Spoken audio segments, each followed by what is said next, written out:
ሰላም ጤና ይስጥልን ክቡራን የዩቲዩብ ቤተሰቦች፣ የሰዓቱን አጫጭር መረጃዎች እየቀርብ ያለው እስከ ፍጻሜው አብራችሁን ቆዩ።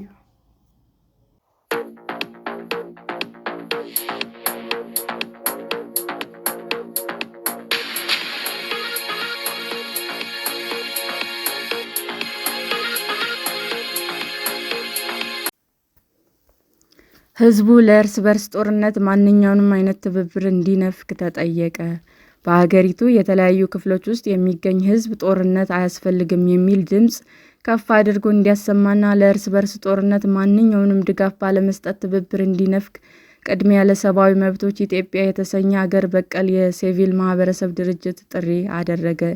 የሲቪል ማህበረሰቡ ድርጅት ጥሪውን ያቀረበው ሰኞ ጥቅምት 24 ቀን 2018 ዓ.ም በሰጠው ጋዜጣዊ መግለጫ ሲሆን በአሁኑ ወቅት ያሉ ሀገራዊ ሁኔታዎች በመገምገም ቁልፍ ሲል የጠቀሳቸውን የተፈናቃዮች የፍትህ፣ የተጠያቂነት፣ የሰላም፣ የውይይት ጉዳዮችን በተመለከተ አብራርቷል። የሰላምና የውይይት ጉዳዮች በተመለከተ በአሁኑ ጊዜ በፌዴራል መንግስትና በህወሓት መካከል የተካረረ የቃላት ምልልስ በመስማቱ እንደገና የሰብአዊ መብት ጥሰት እንዳይፈጠር ከፍተኛ የሆነ ስጋት እንዳደረበትም አስታውቋል። ከዚህ መካከል በተጨማሪ በአማራ፣ በኦሮሚያ ክልሎች በሁሉም ወገኖች እየተፈጸሙ የሚገኙ ጥሰቶች ቆመው ችግሩ በውይይቱ እንዲፈታ ጠይቋል።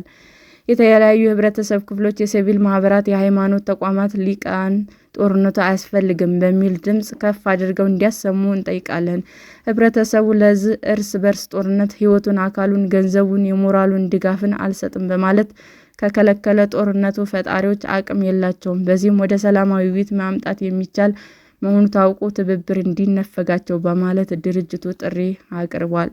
ተፈናቃዮቹ ወደ ቀያቸው አለመመለሳቸው በማስመልከት በቀረበው ማብራሪያም የአደጋ ስጋትና ስራ አመራር ኮሚሽን ባወጣው መረጃ መሰረት በትግራይ ክልል 1.5 ሚሊዮን በላይ ዜጎች ወደ ቀያቸው መመለስ ሳይችሉ በሽራሮ፣ በሽረ፣ በአክሱም፣ በአድዋ፣ በተንቤን፣ በአዲግራት፣ በመቀሌና በሌሎች የተለያዩ ጊዜያዊ መጠለያዎች ከህብረተሰቡ ጋር እየኖሩ መሆናቸውንም ጠቅሷል።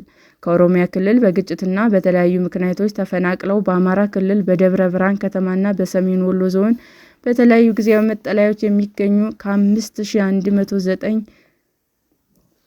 በላይ ዜጎች መኖራቸው ተገልጿል። በኦሮሚያ ክልል ውስጥ በተለያዩ ምክንያቶች የተፈናቀሉ 84745 በላይ ዜጎች በጊዜያዊ መጠለያ ተጠልለው ወይም ማህበረሰቡ ዘንድ ተጠግተው እንደሚገኙ መረዳቱን የጠቀሰው አገር በቀሉ የሲቪል ማህበረሰብ ድርጅት ሁሉም ስፍራዎች ያሉ ተፈናቃዮች ያለ በቂ ምግብ፣ ውሃ፣ መጠለያ፣ መጸዳጃ እና የጤና አገልግሎት በተጨናነቁ መጠለያዎች፣ ትምህርት ቤቶች እና ክፍት ቦታዎች ውስጥ ተጠልለው እጅግ በጣም አስከፊ በሆነ ረሃብ፣ ድህነት፣ የሞራል ድቀት ውስጥ ይገኛሉ ብሏል። የተፈናቃዮች ጉዳይ አስመልክቶ ከቀረበው መረጃ ጋር አያይዞም የመንግስት ግዴታዎች ያላቸው አስረድቷል። መንግስት የፈረመበት የሀገር ውስጥ ተፈናቃዮች ለመጠበቅ እና ለመደገፍ የተደረገ ጥቅምት 12 ቀን 2002 ዓ.ም የጸደቀ የአፍሪካ ህብረት የካምፓላ ስምምነት እንዲሁም የህዝብ ተወካዮች ምክር ቤት ስምምነቱን የካቲት 5 ቀን 2012 ዓ.ም በአዋጅ ቁጥር 1187 2012 ያጸደቀው በመሆኑ በስምምነቱና በአዋጁ የተደነገጉት ድንጋጌዎች የማክበርና የማስከበር ግዴታ ኃላፊነት አለበት ብሏል። ከዚህ ጋር አያይዞም በእነዚህ ዓለም አቀፍ ሀገራዊ ህጎችም የፌዴራል መንግስትና የክልል መንግስት ተፈናቃዮች ወደ ቀያቸው እንዲመለሱ ጥያቄ አቅርቧል።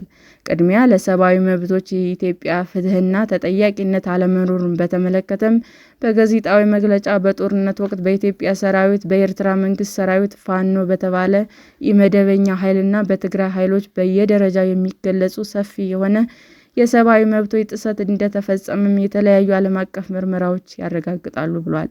ከዚህ ጋር በማያያዝ ወንጀል ፈጻሚዎችና ተጎጂዎች ማዕከል ባደረገ በዓለም አቀፍ የፍትህ ስርዓት በተደገፈ መንገድ እንዲመረመር፣ ጥፋተኞችም ለፍትህ እንዲቀርቡ ጥሪ አቅርቧል።